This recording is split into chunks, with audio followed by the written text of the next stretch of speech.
আপনি যদি একটা পলি ব্যাগকে মুখ দিয়ে ফুলিয়ে সেটাকে আঙুল দিয়ে ফাটানোর চেষ্টা করেন বা ছিদ্র করার চেষ্টা করেন, সেটা হবে না। কিন্তু আপনি যদি এর থেকে তীক্ষ্ণ কোনো বস্তু দিয়ে সেটা ফাটানোর চেষ্টা করেন, তখন বুঝতেই তো পারছেন কি হতে পারে। কিন্তু এটা কেন হয়? তো আসসালামু আলাইকুম। তো চলুন এই ভিডিওতে সম্পূর্ণটা জানা যাক।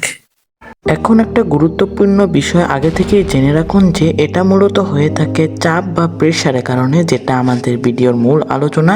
এখন বিস্তারিততে যাচ্ছি।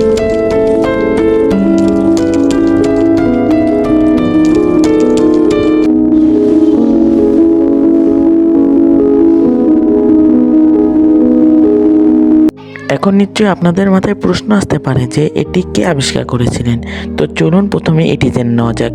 এটি আবিষ্কার করেছিলেন একজন মহৎ বিজ্ঞানী, যার নাম হচ্ছে ব্লেজ প্যাসকেল। সরি, তিনি জন্মগ্রহণ করেন 19 জুন 1623 সালে এবং মৃত্যুবরণ করেন 19 আগস্ট 1662 সালে। এখন নিশ্চয়ই আপনার মাথায় প্রশ্ন আসতে পারে যে চাপটা আসলে কি। সহজভাবে বলতে গেলে আপনি কতটুকু জায়গার উপর কতখানি বল বা শক্তি প্রয়োগ করেছেন সেটাই হচ্ছে চাপ। আর যদি বইয়ের ভাষায় বলতে যাই তাহলে প্রতি একক ক্ষেত্রফলের উপর লম্বভাবে প্রযুক্ত বলকে চাপ বলা হয়। এখন একটা মজার জিনিস জেনে নিন। So, if you want to find out what it is, you got to look at the equation. আর সেই ইকুয়েশনটি হচ্ছে P is equal to F by A. এখানে পি হচ্ছে প্রেশার, এফ হচ্ছে ফোর্স এবং এ হচ্ছে এরিয়া। অর্থাৎ আমরা যদি এফ এবং এ জেনে থাকি তাহলে খুব সহজেই পি বের করে ফেলতে পারি।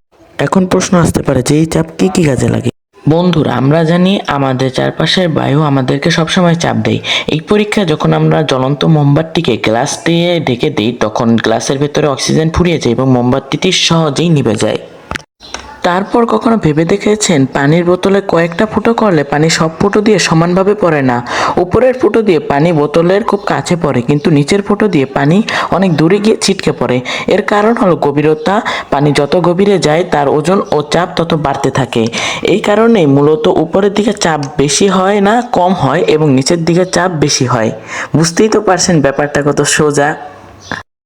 চাপের এরকম মজার মজার আরও উদাহরণ আমাদের চারপাশে ছড়িয়ে ছিটিয়ে রয়েছে, কিন্তু আজকের ভিডিওতে আর সে নিয়ে আলোচনা করব না।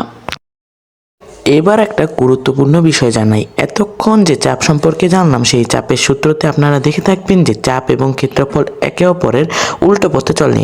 সহজ কথায় বললে, বল বা শক্তি যদি একই থাকে তবে ক্ষেত্রফল যত বাড়বে চাপ তত কমবে, আবার ক্ষেত্রফল যত কমবে চাপ তত বাড়বে।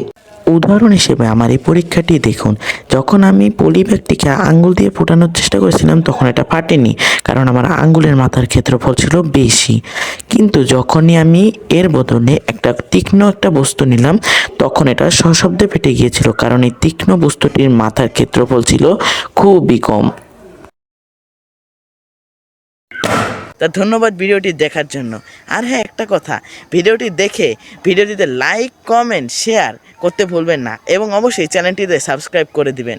ধন্যবাদ।